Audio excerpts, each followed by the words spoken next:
नमस्कार दोस्तों, मैं ध्रुव कुमार निर्माण आईएएस में आपका स्वागत है।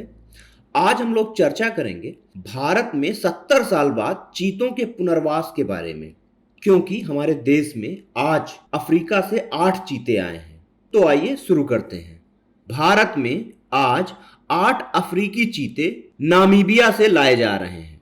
हमारे प्रधानमंत्री नरेंद्र मोदी का जन्मदिन 17 सितंबर को पड़ता है। पीएम नरेंद्र मोदी अपने जन्मदिन पर इस बार मध्य प्रदेश में रहेंगे और प्रधानमंत्री अपने जन्मदिन पर अफ्रीका से आ रहे चीतों के इस दल को मध्य प्रदेश के श्योपुर जिले में स्थित कूनो राष्ट्रीय पार्क में छोड़ेंगे।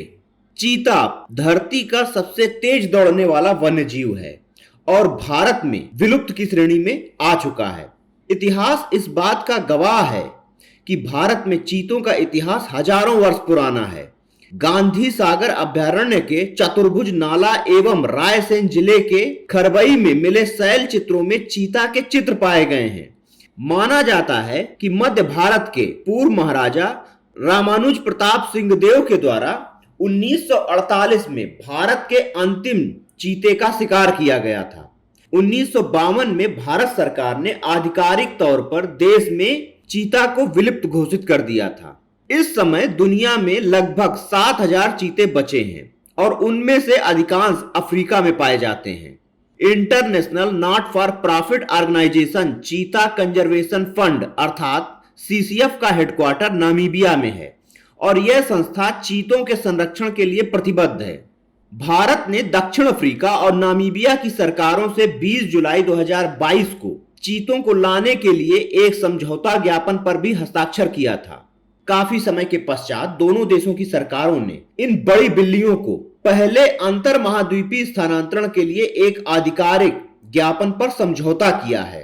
प्रारंभिक योजना के अनुसार भारत के पास नामीबिया से 8 चीते आएंगे, जिनमें 4 नर और 4 मादा होंगे। हालांकि आने वाले वास्तविक चीतों की संख्या उनके स्वास्थ्य और टीकाकरण की स्थिति जैसे कई कारकों पर निर्भर करेगी। अब देश के लिए अगली चुनौती यह तय करना है कि ये जानवर भारत की नई जलवायु परिस्थितियों में जीवित रह सकें और स्वयं को ढाल सकें। यह कैसे संभव होगा और भारत इस बड़ी चुनौती को किस तरीके से हैंडल करेगा, यह काफी महत्वपूर्ण हो जाता है।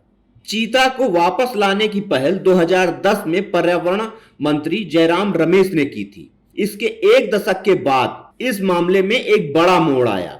पहली बार 28 जनवरी 2020 को सर्वोच्च न्यायालय ने सरकार को भारत में अफ्रीका के चीतों को लाने की अनुमति प्रदान की थी। साथ ही अदालत ने राष्ट्रीय बाघ संरक्षण प्राधिकरण को चीतों के लिए एक उपयुक्त स्थान खोजने का भी आदेश दिया था। कई राष्ट्रीय उद्यानों पर विचार करने के बाद विशेषज्ञों ने पृथ्वी पर सबसे तेज दौड़ने वाले इस जानवर के लिए मध्य प्रदेश के श्योपुर के कूनो पालपुर राष्ट्रीय उद्यान को चुना था। अब महत्वपूर्ण यह होगा कि हमारे पशु चिकित्सकों को उन्हें संभालना, उनके भोजन की आदतों, उनके शरीर के तापमान की निगरानी करने की तकनीक, बीमार होने की स्थिति में उनके देखभाल संबंधी गुण भी सिखाए जाएंगे। चीतों को अफ्रीका से भारत लाए जाने के बाद उन पर 6 से 8 महीने तक कड़ी निगरानी रखी जाएगी। चीता पुनर्वास को भारत के घास के मैदानों के संरक्षण के रूप में भी देखा जा रहा है।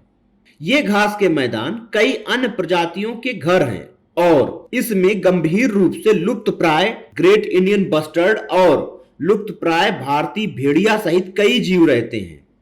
हालांकि कई विशेषज्ञ इस मामले पर सवाल भी खड़े करते रहे हैं। उनका कहना है कि क्या घास के मैदानों को बचाने के लिए इतने महंगे निवेश की आवश्यकता है।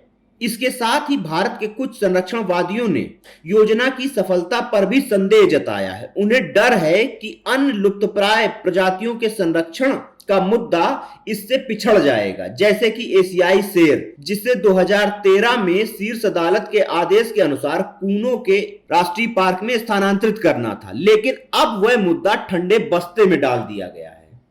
इसके साथ ही कई वन्य जीव वैज्ञानिकों का मत है कि एशियाई चीतों और अफ्रीकी चीतों के बीच काफी अंतर है। इसीलिए यह देखा जाना अभी बाकी है कि अफ्रीकी चीते भारतीय जलवायु और चुनौतियों के अनुकूल स्वयं को कितना ढाल पाते हैं। हालांकि भारत सरकार के द्वारा चीतों को भारत में पुनर्स्थापित करने का प्रयास एक महत्वपूर्ण और सराहनीय प्रयास है। इस टॉपिक में इतना ही। धन्यवाद।